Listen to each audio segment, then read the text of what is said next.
That's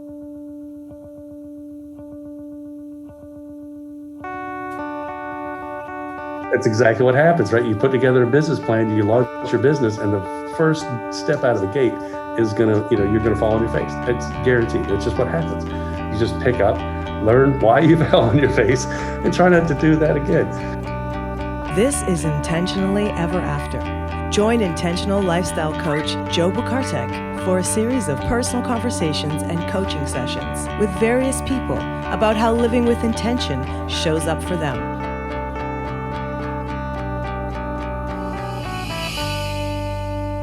Greetings, everyone. Welcome to another episode of Intentionally Ever After. Today, I have the great pleasure of speaking with the great Brian Lassiter. Brian, welcome. Hello, Joe. How are you? I am swell. Thank you. Brian, will you kindly introduce yourself to folks? Sure. I'm Brian. I am almost 53 years old, married for almost 24 years. We have two daughters, one that is a rising junior in college, and the younger one graduates high school on Saturday. We live in St. John's, Florida, which is just outside of Jacksonville. We've been here almost a little over 2 years. We lived for the longest time in Northern Virginia, and we're looking for a change, and so here we are. Quite a change from Virginia to Florida. We do not have snow. We do not have cold weather. We do not have snow. Yeah. We really enjoy the warmer weather. Yeah. Excellent. Can I tell you my story about why I wanted to move to Florida? Yeah, absolutely. So actually I have a timer on my phone that was set from almost 5 years ago. I think it goes off the middle of June. And we were sort of playing around with looking at houses, maybe a second house in Florida, just sort of a vacation home. And we're looking at some of the ads online, and I came across a home that has a pool and has we call it a bird cage over the pool, and a little table and chairs and a outdoor grill and a flat screen TV on the wall outside. I'm like, you mean I could watch football from my pool? So that was like, this has to become a reality. Yeah. And so we made it happen. And the oldest daughter's in college just down the street. She got accepted. I'm like, there's no way you're getting to Florida before me. And I beat her by about 60 days. So. Wow. Nice. Talk about incentive. Yeah, right? That's a good accountability system you created for yourself. Not that I'm competitive or anything, but yeah. Well, as long as you win, you're not competitive, right? Right. Yeah. Just playing a game. It wasn't anything serious. Well, it sounds like that move was rather intentional, especially after such a long duration in Virginia. What does it mean to you to live intentionally? Joby, that's a great question. I'm not really sure how to answer that question. Living intentionally. What comes to mind when you see that question?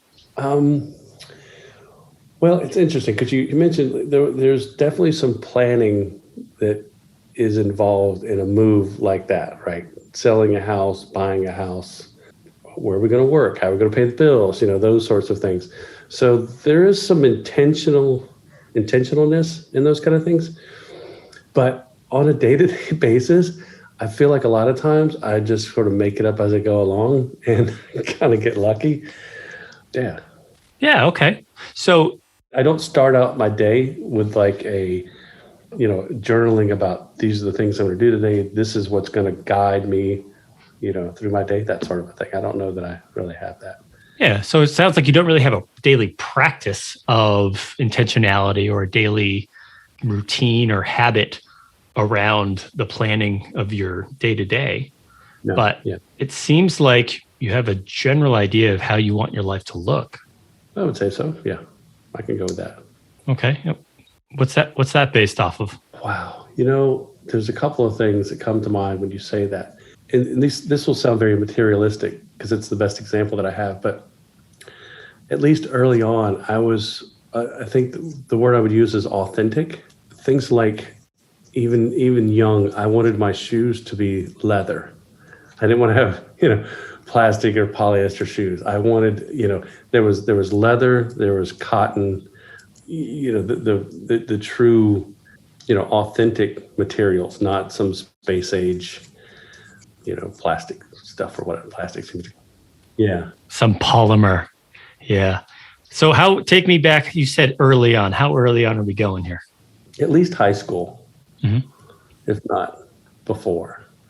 Yeah, no, and it's not, again, it seems like because I am using like material type items that just genuine things seem to work better than the knockoffs. Where do you think that started? Recently, I came upon this sort of, I guess that's sort of a saying. So if you find that you need a new tool, for example, you need a shovel or a electric drill or something like that, you just go buy a really cheap one. And if it turns out that you use it a lot, or that you've broken it because you've used it so much, then you say, okay, I really need this new tool, and I'm going to go buy a really good one, right? But you don't just say, I need a new tool, so I'm going to go buy the very best, biggest, whatever. Yeah. That sounds very intentional, actually. That sounds like you have a filter. Maybe, and obviously you're not thinking about it in terms of intentionality, but you've established or fine-tuned this filter for at least buying new tools, right? Yeah. No, that's a good way to put it. It's not, I don't think of, this is how I'm living intentionally today, right? But right. You turn it around, like there is some intentionality in what's occurring. Yeah. So how many new tools do you have right now? Well, the one that comes to mind is I had a little push cart. You could put like cases of water on. For the business that I have here in Jacksonville, I deliver supplies to the actual stores for the employees to use. So bottled waters, candies and snacks and paper products and that kind of stuff. And so rather than making 8 trips back and forth to the house or to the car, I just got this little cart, pushed it around, and one of the wheels got really loose and a couple of the rivets popped out. And I'm like, well, I'm definitely using this thing. So I did a little upgrade and got a slightly nicer cart. Nice. So slightly nicer though, not a lot nicer. It is a lot nicer, but it wasn't much more expensive. And I'm kind of wondering why I didn't buy that one in the first place. It's like $4 more. And like, this is a much nicer cart than the one that I bought from the same store. But I was, here I go. I got to spend $100 on this new cart. And it was like, $34 versus $31 or $29 or something like that. And also, when we moved, we got rid of a bunch of our yard equipment. So went out and bought a rake, and I bought like the $4 rake, and it flexes a lot when I'm using it. I'm just expecting it to snap in two one day, but even for that, it's still working. So I'll just wait and see till that goes. Okay, so you'll wait and see till that goes, and then maybe you'll upgrade depending on how much you're using it. Probably would. I mean, well, I don't know. We'll see what happens. So here's the funny thing about Florida. Things don't happen the way they do up north. So up north in September, October, November, the leaves fall from the trees. And in April, the azaleas bloom. Well, in Florida, the leaves fall in March and the azaleas bloom in March. So you've got a yard covered in leaves, and at the same time you have azaleas blooming. It's kind of odd. But we moved the yard work in-house this year. I wasn't crazy about the people that did it before, but we hadn't been quite through a full year because we got here in May of last year. So I wasn't really sure what happens in the wintertime. And it's probably a really good idea to pay someone to get all the leaves up out of the yard, even if they're not going to do your annual or your weekly lawn cutting, because it's a real pain to get out there and rake all the leaves, and then a whole bunch more fall. And so maybe I won't need a new rake. The one that I have will be just fine because I'll rarely use it going forward. Yeah, it's definitely one that I will farm out. Again, this sounds pretty intentional, right? As far as the upkeep of your household. So my earlier question had to do with the authenticity of your goods, right? As a lad, the leather goods or whatever it was. Where do you think that stemmed from? I don't know. I think, well, it's still materialistic. I swear there's genuine things beyond, just the clothes that you wear. But there was a store in Northern Virginia called Britches of Georgetown, and then it was Britches Great Outdoors or something like that.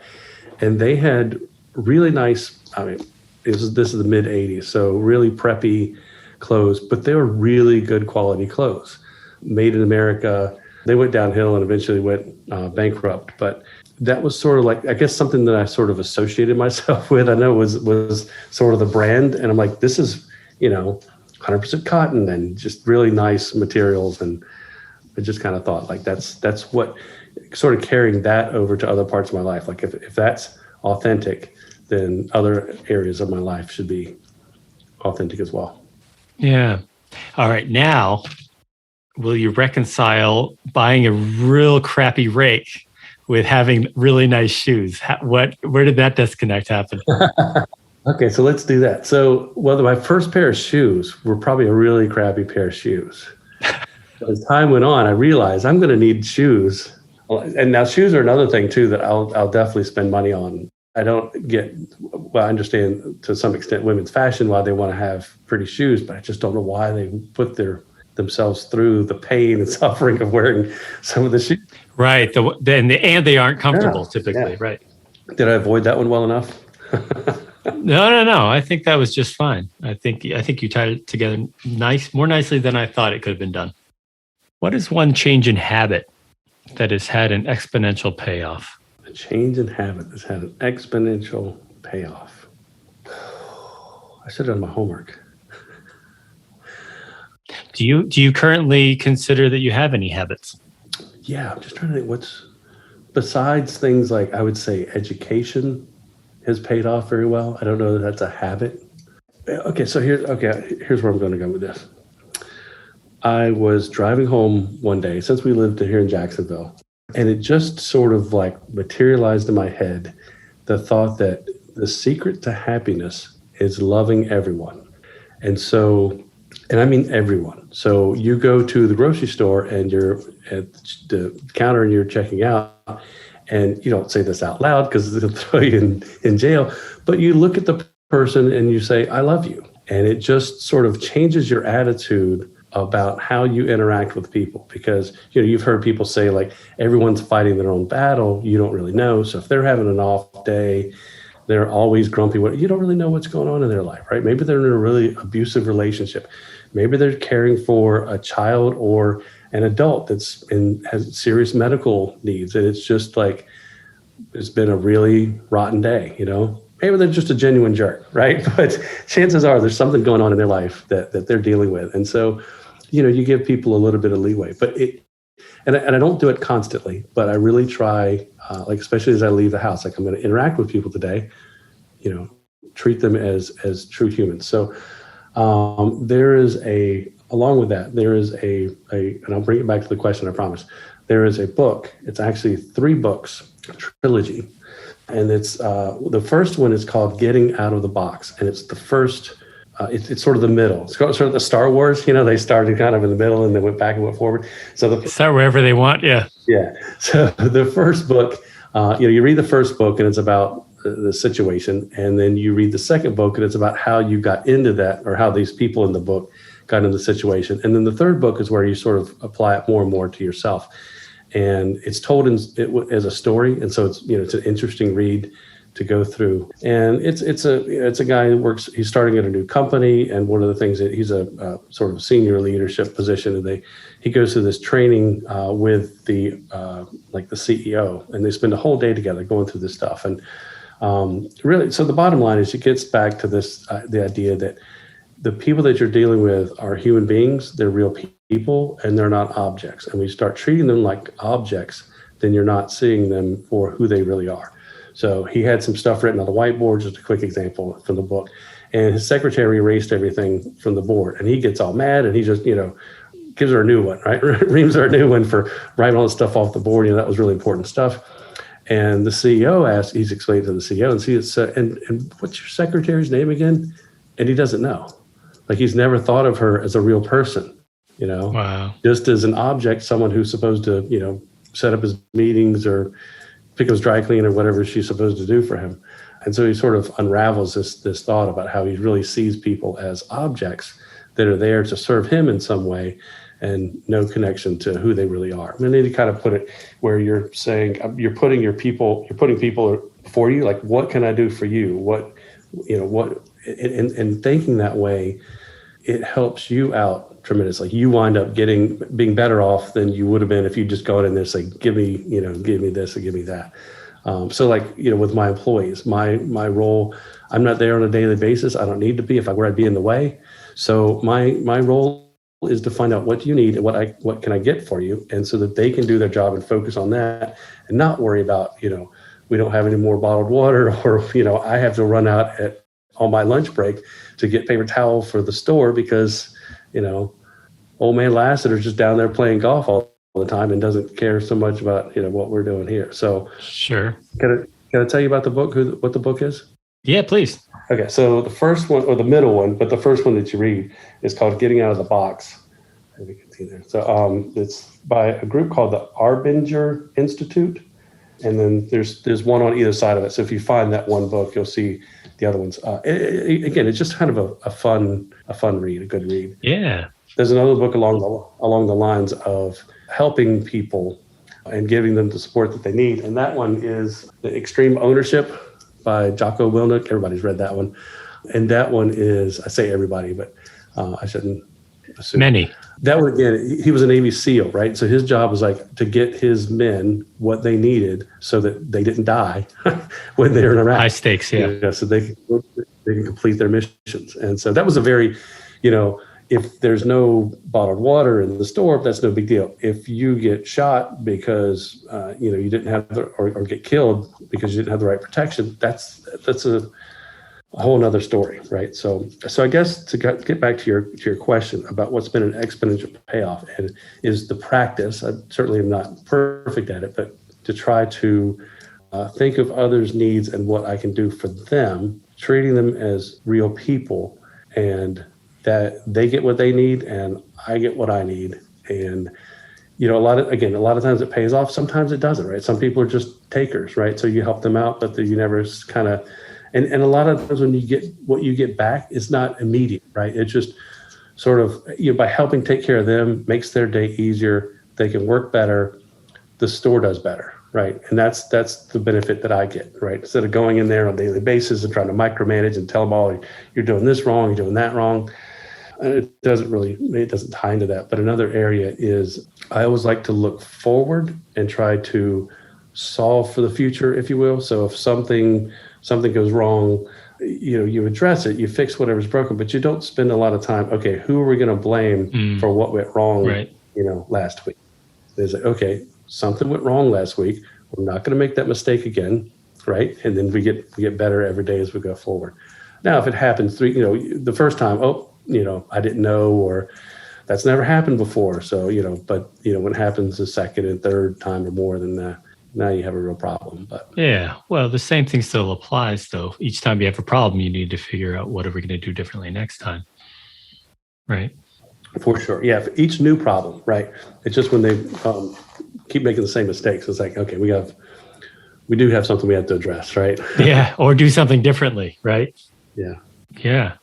Well, that sounds like it's had it sounds like it's potentially a huge payoff. What have you found to be the result of you kind of taking this new mindset? Well, I mean, you do see some payoffs, I think, and it's not immediate, but I have some feedback from employees, for example, that they trust in what me and my wife are doing with the business are good decisions, and that we're there to help them get better. So there's for the company, it's a franchise. So there's a Facebook page where a lot of the employees from different franchisees in the same brand talk. And a couple of my employees have posted things in there before that are nice messages about their franchisee. Like I had sent them a message a while back tied to like the anniversary of when we started the business, and thanking everybody for going along on the journey with us. And one of the managers thought it was so good, she just copied and pasted it into the Facebook group, like, we love our franchisee, that kind of thing. So that, that makes you feel good, that makes you feel that you're doing the right things, and that people are starting to appreciate and recognize that we're just not money grubbing pigs. Right. Yeah, for sure. Yeah, it's nice to be acknowledged, like you said, and appreciated is the bonus, perhaps. But people noticing, and I think just your daily attitude towards people, as you take that mindset that they are people too, and not objects to help you get to where you need to be, it really gives you maybe a calming sense and far more patience than I've had in the past with stuff. Well, that's interesting. Right. Because you think something goes wrong, you're like, oh, what a jerk. Like, I can't believe you did that, or didn't do that. You're supposed to do that, but you take a pause. You're like, maybe there's a reason why that didn't get done. Maybe there's, whatever. Rush out the house to take care of a sick kid or. Yeah. But it sounds like that extends like maybe even into your example of being in the grocery store and thinking that I love you to the stranger there, whether you say it aloud or not. And even in the house, like if you do something like you spill something on the floor or leave something, like someone else will get that. That's not treating the other people that are in your house with much respect, right? Just expecting that they'll pick it up if I'll just leave it there. It's a jerk move, right? And then you're not treating them as humans or as people. It's just an object that they'll come along and clean up the floor after you later on. Now, teenagers, they do that all the time, but their brains are still working to develop. Yeah, we give them a pass sometimes. I think their brains are just focused on other things. When we remember to, right? Yeah. What have you said no to that has made a significant impact in your life? These are good questions, Joby. It's funny. I'm trying to think of something that, of significance that I've said no to. But if I think about it a little bit deeper than that, if you said no to something, then you've walked away from it. You don't know if that was the right decision or like that the door closes when you say no, right? So maybe it still would have worked out if I'd said yes. I don't know. I've said no to a couple of business opportunities, but I don't know that that had a significant impact by saying no. Right. Or maybe that you'll never know if that was the right move or not in those instances. Yeah. Well, maybe let me ask it maybe a different way.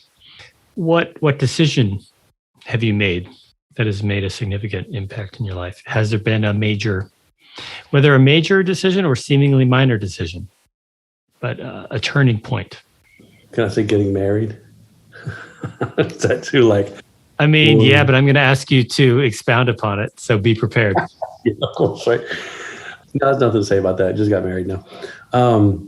Yeah. So, there's a couple of decisions like that. I say that would be that I maybe said yes to that were very positive. One was getting married. I mean, we'll be married 24 years next month, and we've had a really good run, right? I mean, we've one of our big arguments was when we built a house in Haymarket in 2002, was what tile to use in the bathroom. Like, we don't have, and it's not that we're passive aggressive and don't just get things out, we don't just hide it. And right. We just don't seem to have big arguments or big disagreements.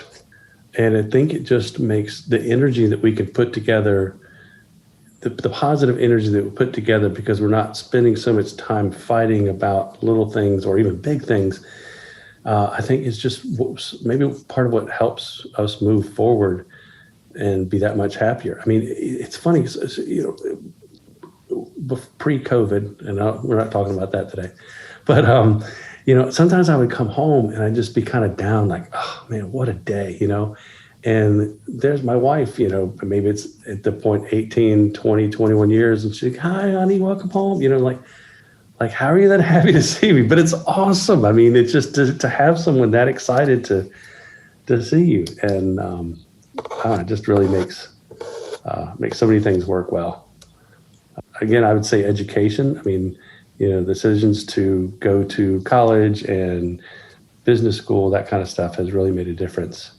And I think, it's provided work opportunities, right?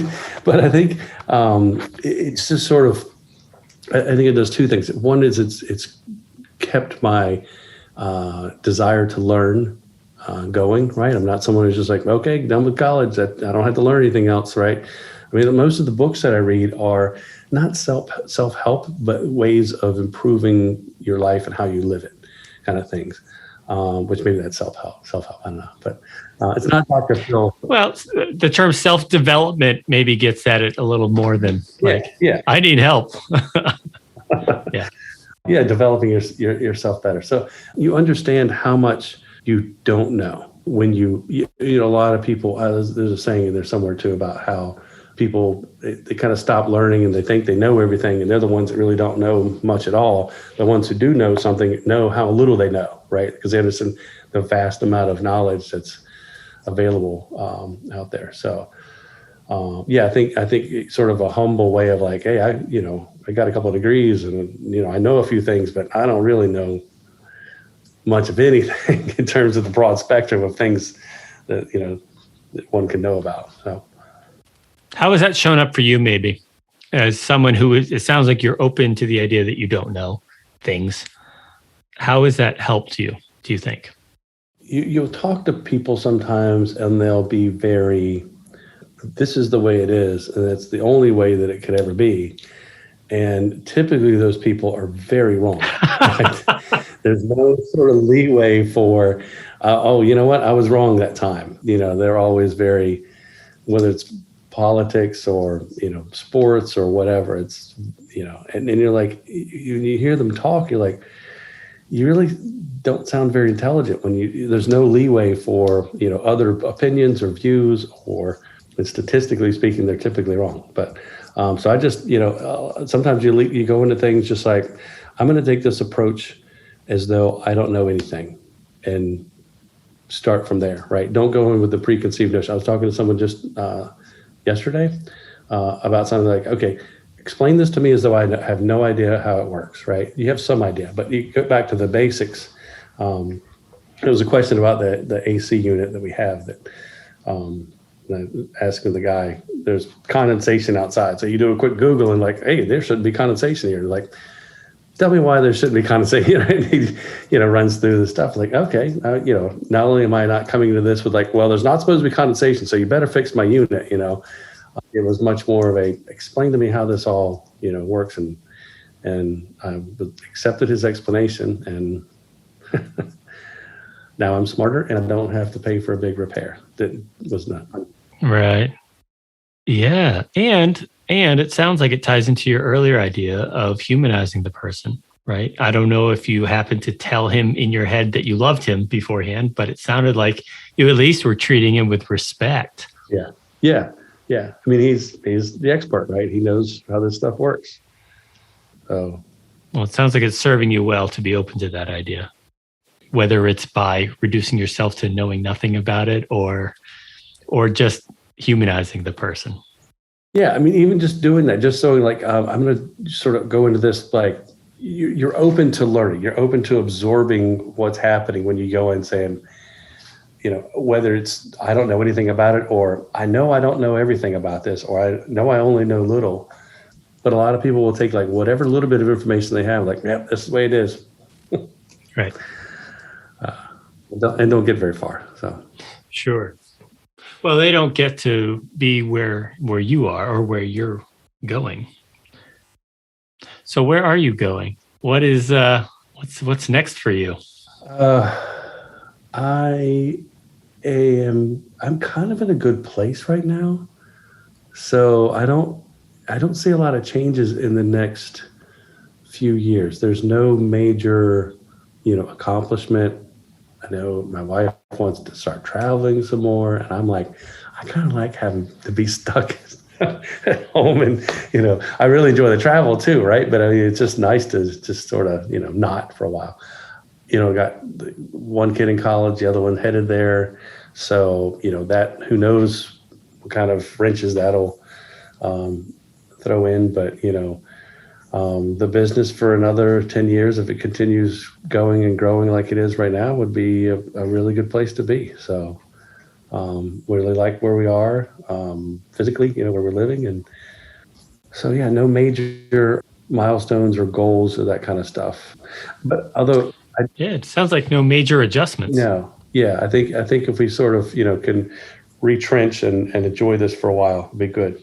There's another thought on that, particularly from a business standpoint, is that if you're not sort of innovating and reaching for the next level, that you can get, if you get sort of stagnant and stay in place, you'll just get overrun by the competition. And whether the competition is another company or, another employee who's going to get that promotion that you don't. I've had a number of conversations with friends, three good friends that are kind of in different industries and different. One guy owns his own business also. The other one just work for other people, but they understand that they have to be sort of chasing that next level to grow within the company or grow their own business, or else they just get, kind of swallowed up or forgotten about. So there, that's it. Yeah, that's a good thought.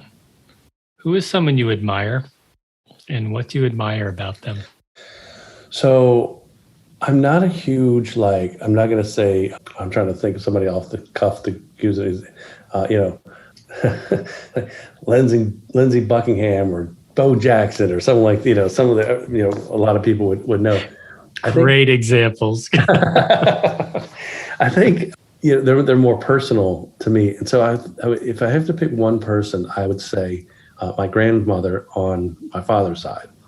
And she's 100 years old and she's not doing well, but she's led, an extraordinary life.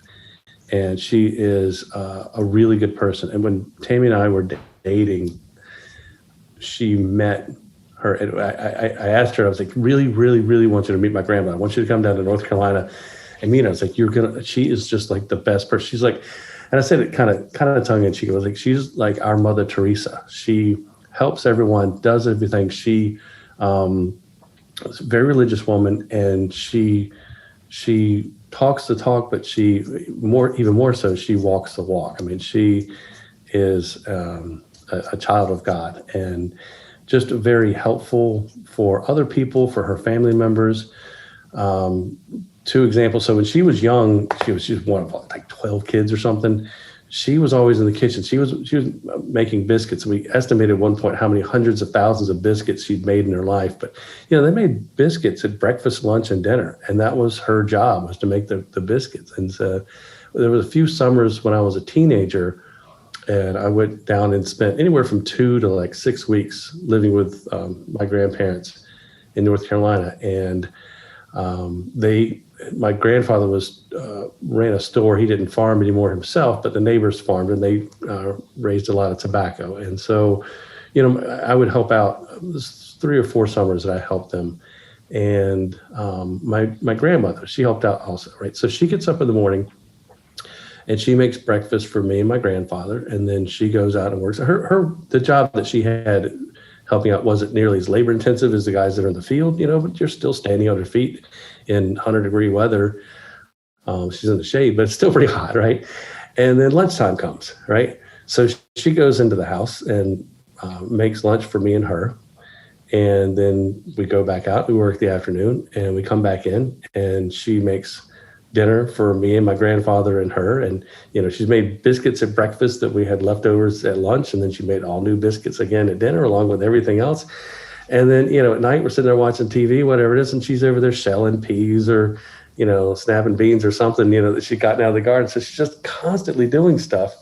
And most of it for other people, I come in at lunchtime and I'm laying on the floor just dying, just waiting to eat, just so tired. And there she is cooking. It's just, I don't know, just a really genuinely wonderful person. So I don't know that, I'll never be who she is, but I'm very thankful that she's been a part of my life. Yeah, very, very admirable, very impressive.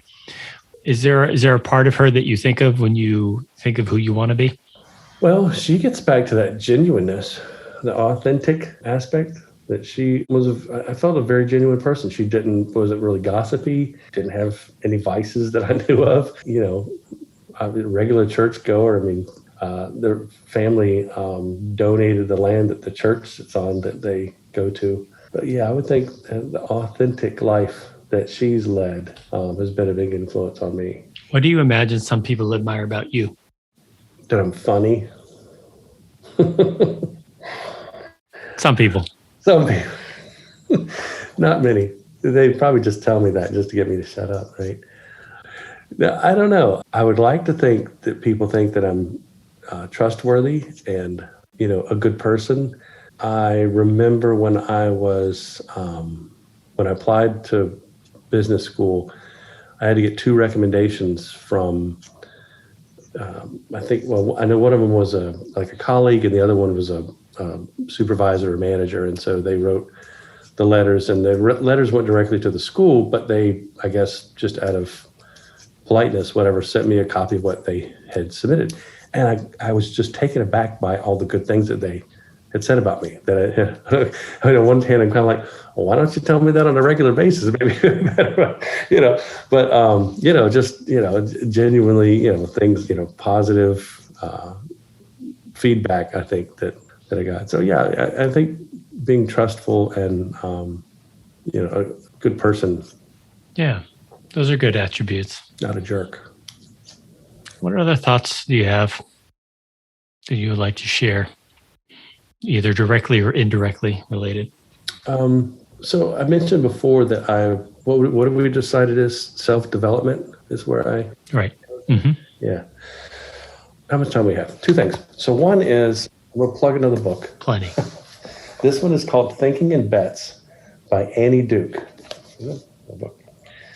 And it's funny because, I watch a particular news channel, Bloomberg News in the morning, the financial news. There's very little politics involved in that. So they're just giving you the straight skinny on what's going on in the business world. And I watched the one guy just sort of drops the name of this book one day. Is like, this is a really good book, helps you make decisions when you don't have all the facts. And I just jotted it down and got the book. Another one that's like, it's just it's a quick read, right? So you can get through it in a couple of days if you're a quick reader. But her brother was a poker player, professional, and she became the same thing. And she sort of ties that into making decisions in business. And you get immediate feedback in poker, whether you win or lose, right? And you don't have all the information when you're playing poker. And in business, you don't either. I mean, I can think about decisions.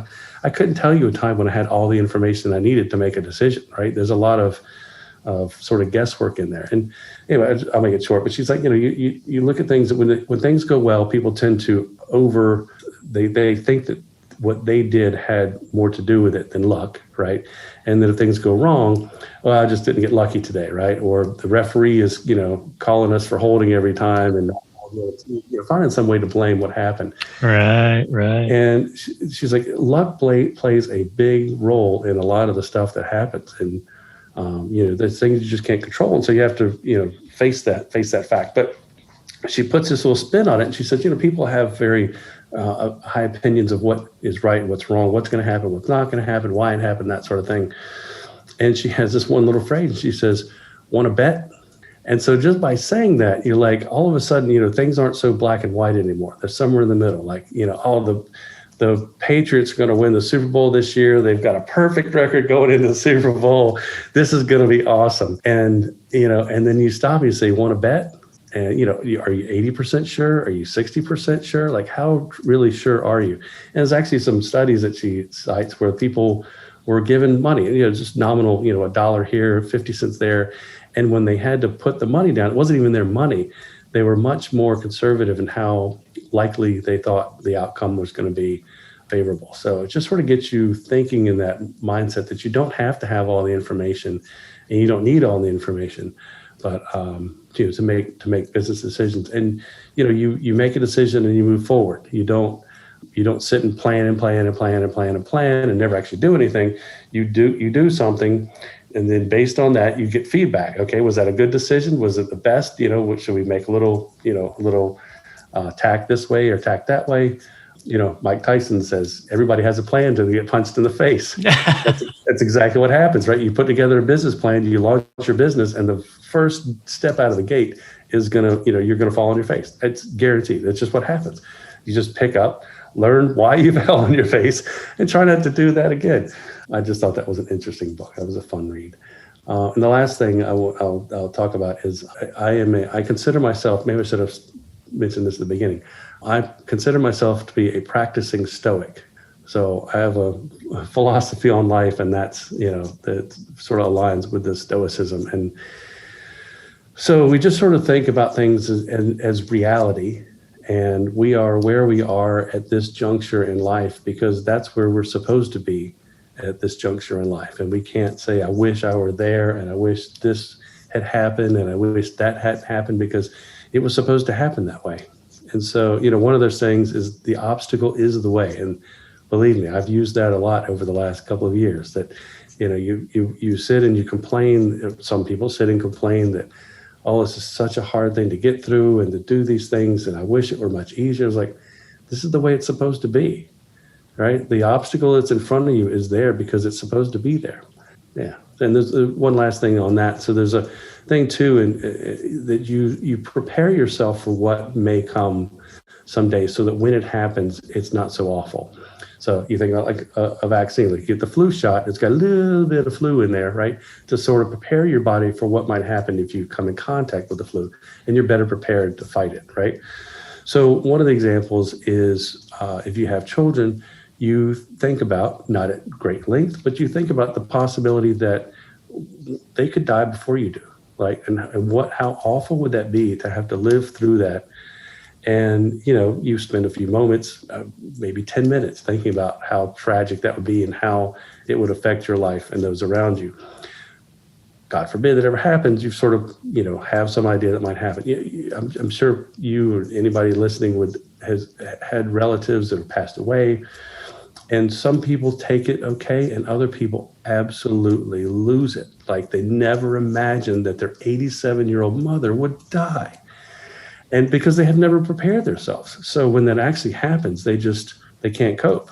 And it becomes really traumatic to their current state. And so if they prepared themselves slightly for this possible occurrence, mom's going to die someday. You just have to sort of prepare for that. You don't dwell on it, but.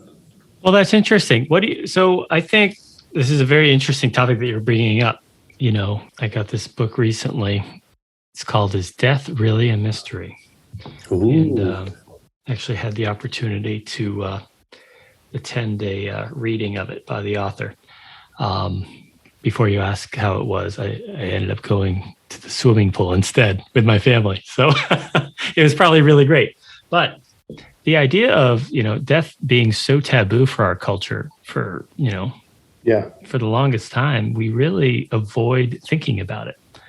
And it sounds like what you're proposing is think about it, normalize it maybe a little bit, and tap into that before you're faced with it, because it'll seemingly be less jarring. Is that the idea? Yes, exactly. Right. Like, you realize it's going to happen. Well, there's a Latin phrase that Stoic, many people have tattoos of this, or they have a coin that they carry around that says memento mori, which is remember you will die. So it's kind of like you live your life today and tomorrow and the next day, because you don't know if that fourth day, you don't know if tomorrow is really going to be there, but it doesn't mean you just go out and, party like, it's the last day on earth, but you live intentionally, right? And so with purpose. Interesting. I just thought of that phrase. I thought about that a little bit, but we were on a vacation a few years ago, and we're going from Belgium to France, and we're going on the train, and we're looking for something to do along the way, and the train stops in a town called Aachen, and youngest daughter was playing a video game at the time. I don't remember what it was, but it was one of these World War II shoot 'em up type games, and there's some scenes in the credits that is of this, I think a symphony hall in Aachen, Germany. And we're like, well, she was like, we can go there and see the real thing that's in this video game. It's like, okay, we'll do that. We'll go there. We come across this really old church that's built multiple centuries. And you could tell the architecture changes in this thing. And we go in there, and there's the grave for Charlemagne. And I don't know a lot about him. I think he's a pretty cool dude. He combined a lot of things in Europe. It seemed to be like a respected leader, where a lot of people are just, really tyrants and jerks and that kind of stuff. There's a huge statue of him outside of the Notre Dame Cathedral in Paris. And I think that's the first time I was like, hey, I've heard of that guy. And so anyway, so there's his grave in this church. And on the grave is memento mori. And I'm like, that's crazy. So Yeah. anyway.